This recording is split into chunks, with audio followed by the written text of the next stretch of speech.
TV. Focused on quality and convenience, there isn't much you won't find at Marie's Mini Mart. Home-style breads, sandwiches, plus a variety of artisan breads and delicious single-serve desserts available exclusively at our Frecker Drive location. Marie's Mini Mart, with 25 locations wherever you go, there we are.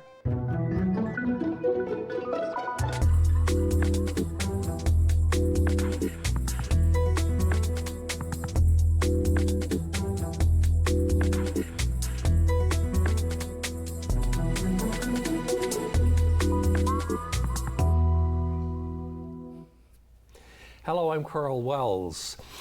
My guest today is an actor, a writer, a producer, some would say daredevil. He's from St. John's, grew up here in St. John's, and he's fashioned a career for himself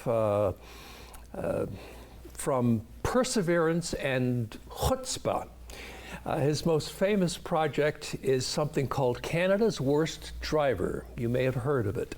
It ran for 14 seasons, and if that's not an indication of success, I don't know what is. It's my pleasure to welcome Andrew Younghusband to the program. Welcome, sir. Thank you, sir.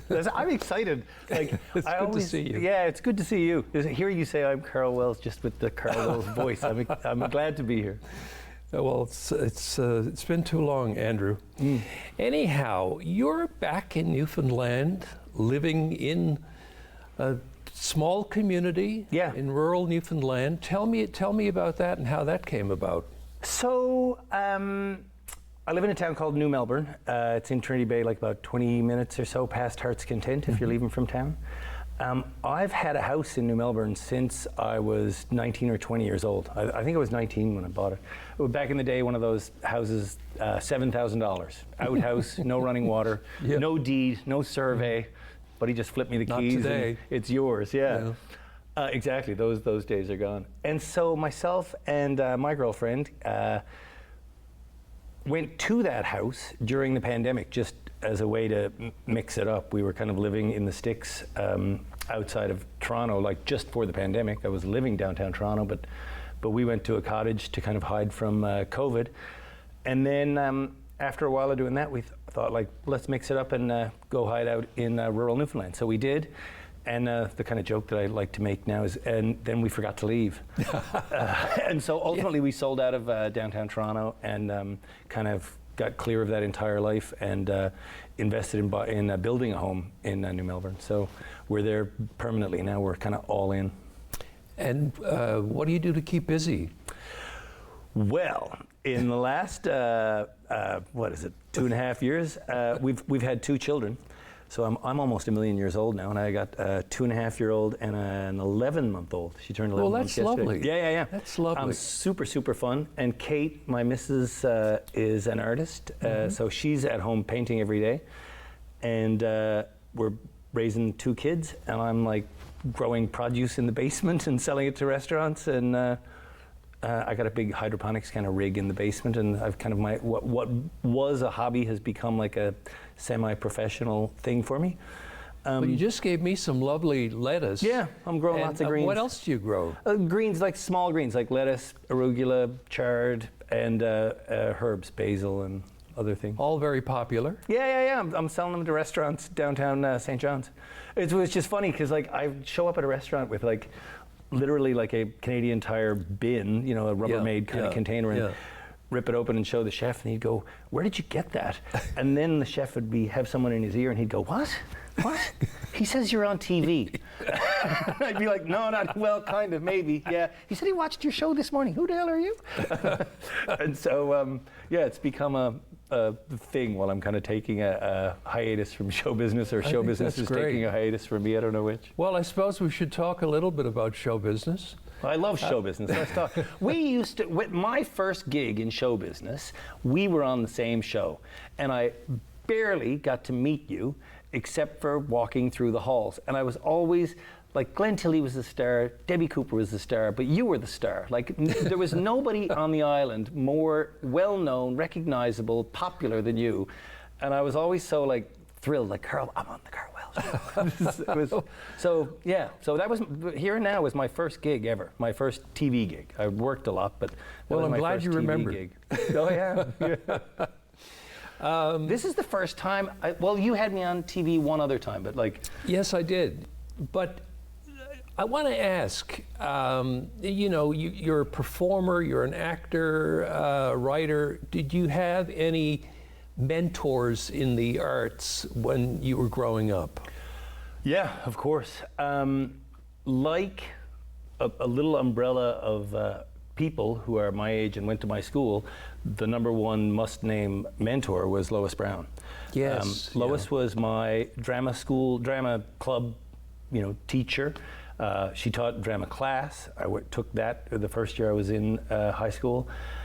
And so in that umbrella was people like myself, Rick Mercer, Christine Taylor, Ashley Billard, Ken Tizard, who went on to play bass with a bunch of bands like The Watchmen, Sean Panting.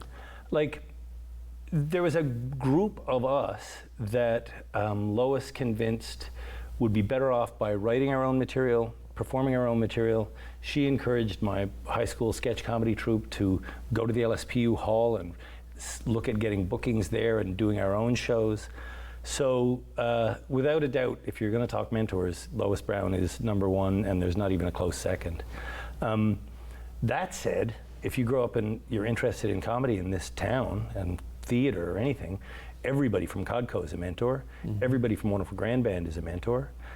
And once I started hanging out downtown and looking up to professional entertainers, half the music community is a mentor as well, because they were all doing it. But the Rising Tide crowd, the Wonderful Grand Band crowd, the Codco crowd, Lois, all of these people came into our lives as teenagers and told us in no uncertain terms that you can actually do this professionally. And it was a thing that was achievable. Whereas it seemed growing up to just be like a pipe dream and something that other people got to do, you know? But when I was 15, 16 years old, I was told by people that I looked up to that, no, you could do this too. And so, yeah. That's great. So many people have mentioned Lois's name over the years. It's incredible. Lois was, I think, 24 when she was my high school teacher. And so, yes, she was a teacher, yes, she was authority, but now that I'm in my 50s, I look back at 24-year-old as essentially a kid as well. Like, she'd gotten a university degree and done these things, but she was so young that we were compatible, you know, like we understood each other, and she was like a friend who happened to be a teacher. Yeah, and but also wise beyond her years, I guess. And it was a pure luck thing. Like, not a lot of people got a taste of having Lois Brown as a teacher, because she was in and out of that system in 3 or 4 years. She's like, this is not for me. But I was one of the lucky ones who got there when she was there. So what about the writing? When did you start writing? Again, I got to go back to Lois. Lois, in high school, everybody else was doing, you know, Chekhov play or whatever, play for the high school drama festival, and she said, we'll write our own. And I was in grade 10, so again, I was like 15 years old. I was like, we're going to write our own. And it's like, yeah, we'll collectively write our own play. And so we did. The whole drama club just goofed around with pens and paper until some kind of a story, with her kind of conducting and keeping everybody on the rails. We wrote our own play. And I guess I'd done that type of stuff since I was a child as well, you know, like writing skits and sketches and trying to be that person. And when somebody said, okay, we'll do it in this kind of format, like in high school, oh yeah, I was all over it. So what were you writing? Were you writing drama, comedy?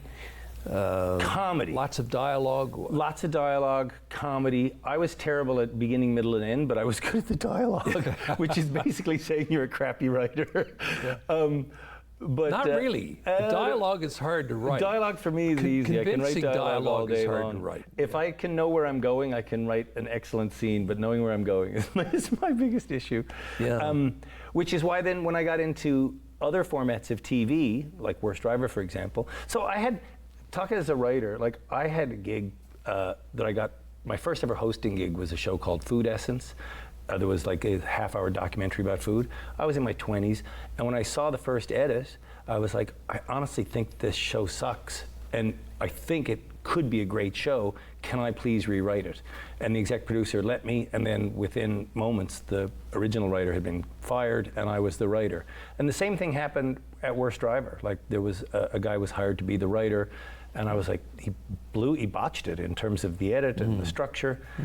And so I took over as the writer in season 1 of that. I rewrote it and showed it to the boss, and that led to me being the writer. And that kind of became a thing. So when I say like I'm great at dialogue, but story and structure, I can't write fiction to save my life. But under the umbrella of a documentary series or something where I know where it's going, if we've already got all the footage, I can craft that as well as anybody in the country. Yeah. What was your cocky? What was your first paid gig? My first paid gig, I was thinking about this on the way in here, and I only think this is true, but I'm pretty certain. I did a play in the basement theater at the Arts and Culture Center, and we shot the entire play, I'm almost certain, in this building, in the what was it, Atlantic Cable or Cable 9 or whatever it was called? Cable Atlantic 9? Cablevision, yeah, probably. Yeah, Cablevision. Yeah. I'm pretty certain it was here, and I got $50 for being in a play, which, you know, I was completely and utterly over the moon. Probably 16 years old. Yeah. $50, man. Yeah. Goes a long way. It was also like 1985, 86. Yeah, I was just thinking, I was in a play at the in the basement theater at the Arts and Culture Center. I didn't get paid. Oh no? You're in the wrong play, man. It was in a production of Under Milkwood. Okay. And Mike Jones was in it. Oh, yeah. Al Pittman. Mike Jones was in it. Yeah, he was in it. Yeah, and Al Pittman. Wow. I think Mike Jones was the narrator. That's some heavy casting But, right there. yeah, it was a lot of fun. The play that I was in was directed by Barbara Barrett, and now that theater is named after her. Of course, yeah. I worked with her husband. Actually, he worked at the CBC, Arthur. Oh, I didn't Barrett. realize that. I didn't know. Anyway, we're going off in all What kinds odds? of directions here. But anyway, so at some point you started writing commentaries for the CBC, and you were on the Supper Time News on CBC, on Here and Now, doing a character. How did that happen? It's one of these one thing leads to another type things, and I can tell you this pretty clearly. So I did Rising Tides Review when I was 17, the review play. Already moved out of my parents' place. I was a wannabe actor. Mary Walsh, we were talking about Ray Guy before we came on TV. Mary Walsh cast me in Frog Pond, which was written by Ray Guy at age 17, and I was like, I'm not going to go to Mon, I'm going to do this theater thing.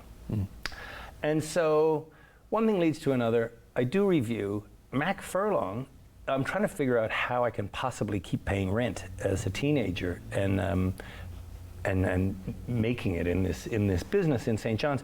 And Mac Furlong told me, if you write a 1 to 2 minute long rant or piece or commentary or essay about name that thing, you can take it to the St. John's Morning Show, you can take it to On the Go in the afternoon, you can take it to these places, and maybe one of them will buy it. And one of the tricks, he said, is if you look forward and go like, Father's Day is coming up in the calendar in 6 weeks, you write about that, and then you present it to them a month in advance, and they're going to want somebody saying something about that, and so maybe they'll buy it. But if you get in line at the front, you might be able to sell that.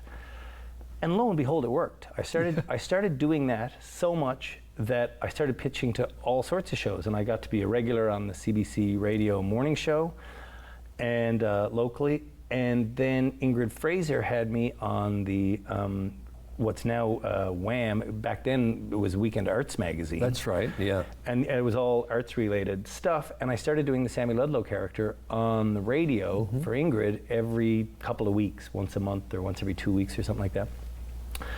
And this was like a St. John's character? Yeah. In my mind, Sammy Ludlow was like 40 years old, even though I was 19 or 20. And I had long hair. Like, Sammy Ludlow did not look like me in my mind. And he was just a fast-talking, goofball, really. And And then I got a call from Wakeham, from Bob Wakeham, who was your boss, and he wound up being my boss, and he famously put Rex Murphy on TV. Right. He put Ray Guy on TV. He put me on TV. He called me up. You must remember, there was that moment in Here and Now's history, which was the same as every local newscast in the country, where they increased it by half an hour. It was an hour and a half long. And it was only a brief little period of time, but That's right. hour and a half of like new content every day. How on earth are you going to fill that? Yeah. And Wakeham called and said, this is what he said to me. He goes, I go rabbit hunting on Saturday mornings. As soon as crack of dawn is up, I'm on the road, I'm out hunting. And he goes, and you come on the radio at like 7:30 in the morning on Saturday, and I wait for it in the car. Like if the Sammy Ludlow character's on, I know it's going to be good, and I love it. And then they increased what I have to fill on the news by half an hour. Now I've got to deliver 90 minutes. And so how would you like to take that character off the radio and put him on TV? And my original reaction was, why don't I do anything else? I don't think I look like Sammy Ludlow. Yeah. Like that's a radio character. And he was like, well, this is it, kid. It's a take it or leave it offer. I want Sammy Ludlow. And he said, and I'm here to tell you, I think you're wrong. I think you do look like him. And you're him. It's it. Like, so you can take this gig or not. And I was really, really scared. And I had to do 4 or 4.5 minutes, like 4 minutes, standing flat-footed in front of the green screen talking. Like, it's not easy. Yeah, as a 20 or 21-year-old, try to be entertaining for 4 minutes standing flat-foot in front of a green screen. Yeah. But that was the gig, and I got better and better and better at it, and started realizing that I could utilize the green screen and utilize the video library at the CBC, and I could put whatever I wanted on back there. I think the very first one I did, I think the image changed 3 times in 4 minutes. Yeah. And by the end of it, it was changing I was like writing all sorts of cues and everything. I think I was driving the people in the control room a bit cracked, but I tried to get more and more and more elaborate with it all the time. Now, I don't know whether this was before you did the commentaries or after, probably after, but you were one of the actors on one of the earliest TV series done by Mary Sexton and Rinkrat. That was after. That was Dooley Gardens. That was Dooley Gardens, and so I wrote that originally. I was the first person to create Dooley Gardens.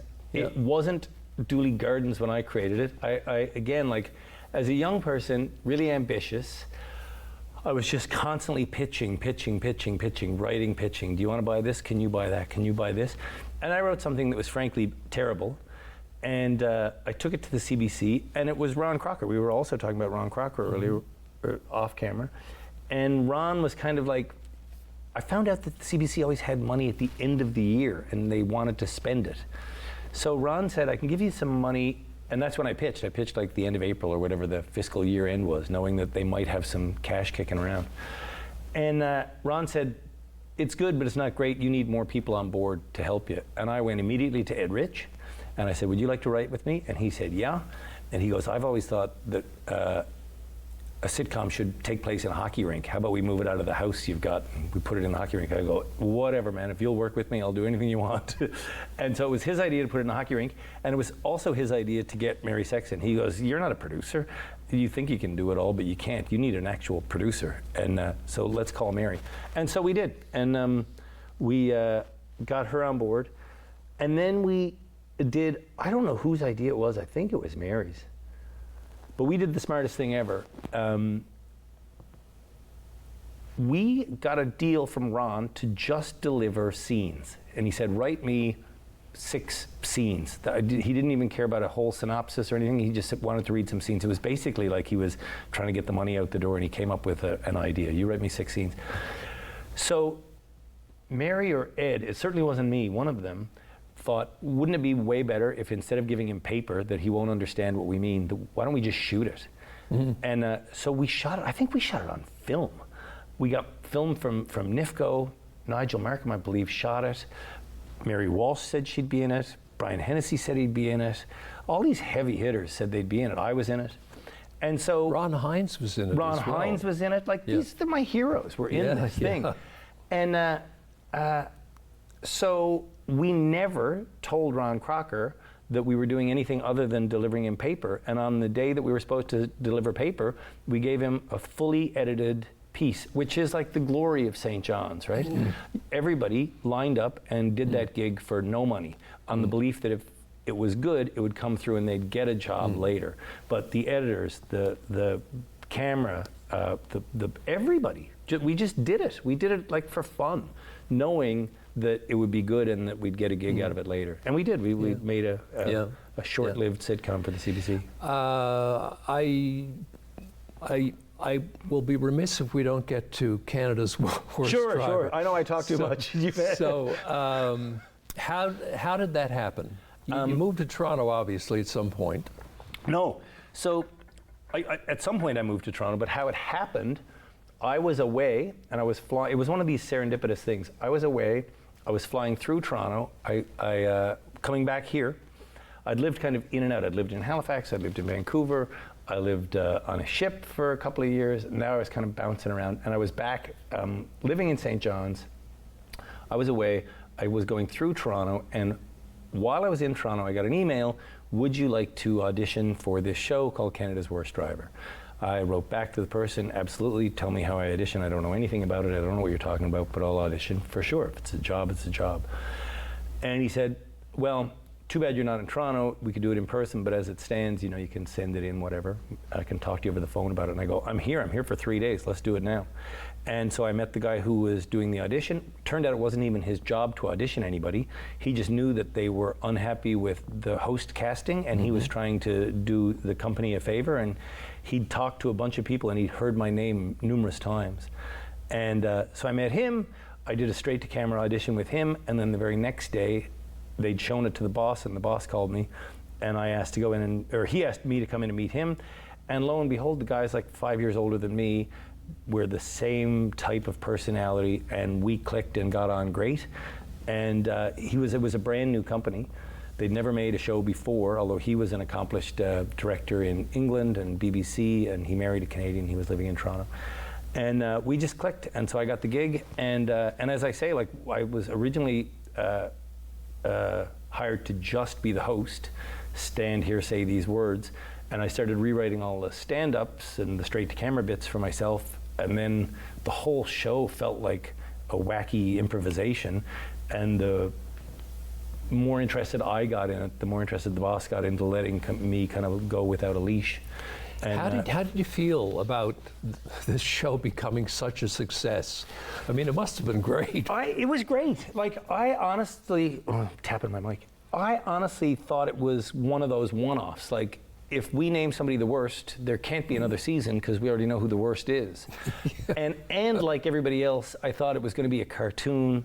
I think like people who don't watch the show or never did watch that show go like, oh, that's stupid. It's not real. They can't really be like that. No, these are real people. They're really like that. And then as the show developed, it went for, like, honestly, in the season 1, it was like mean men laughing at their wives, largely. And it was like, she's Canada's worst driver, and I've always been telling her, and now you tell her. And that was kind of the gig. But we had driving experts on, and then lo and behold, the people who were on the show started to really learn.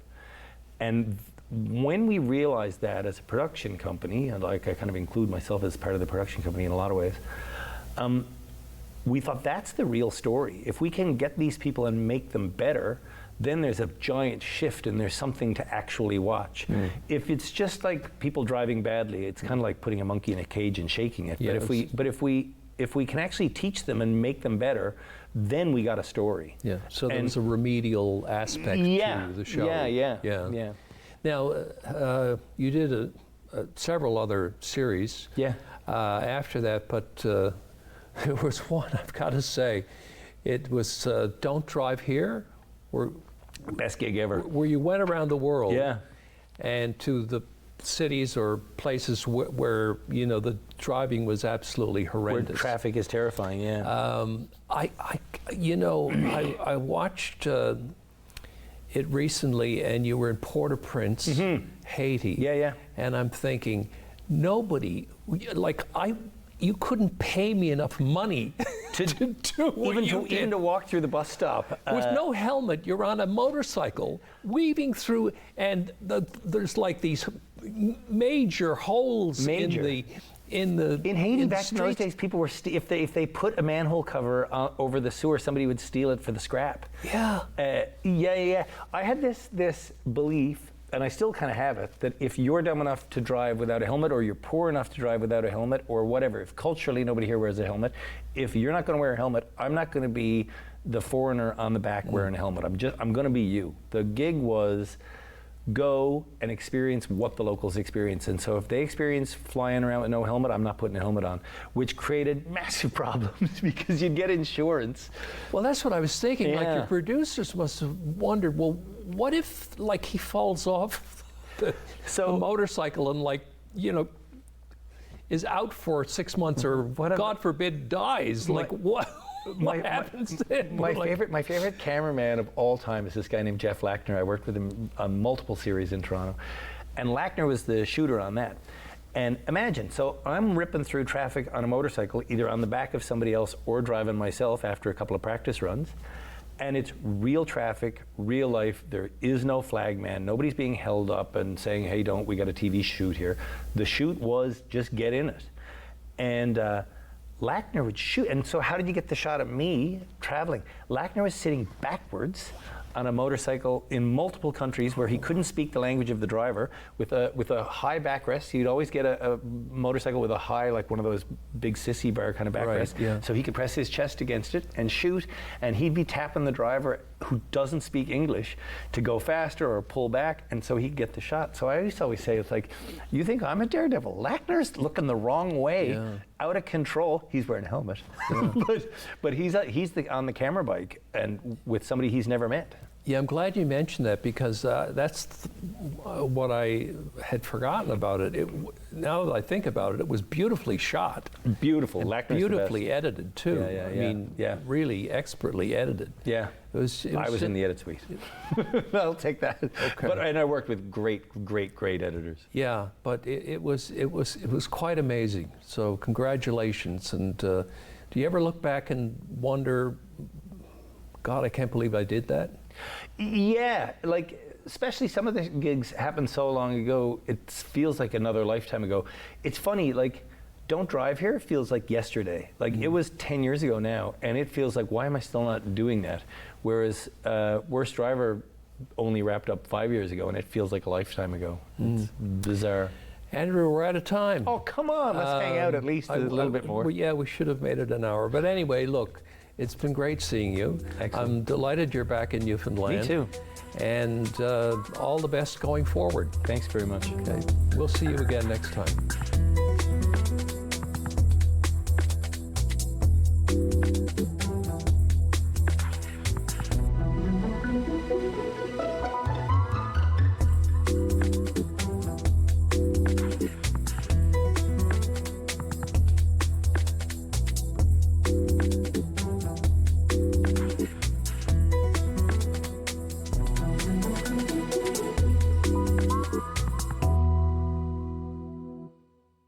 If you want convenience, Marie's Mini Mart is here for you. A one-stop shop for a variety of products, home-style breads, sandwiches, plus check out our freshly baked artisan breads and single-serve desserts exclusively at our in-store bakery on Frecker Drive. With 25 locations, wherever you go, there we are.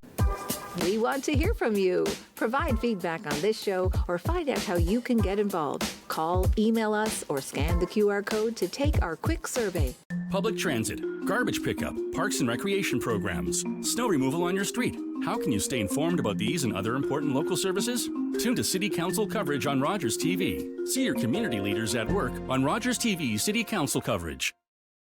We invite you to play What's My Line? Welcome, Mrs. Baker. Those folks over there need to guess your extraordinary occupation. Are you an entertainer, Mrs. Baker? Yes. Do people come to watch you perform? Yes. Do you travel for work? Yes, I do. Do you ever wear a special type of costume? Yes. Is your job, physical? Yes, indeed. Are you a member of a team? Yes. Are you a professional baseball player? Yes, I am. Created during the Second World War, the All-American Girls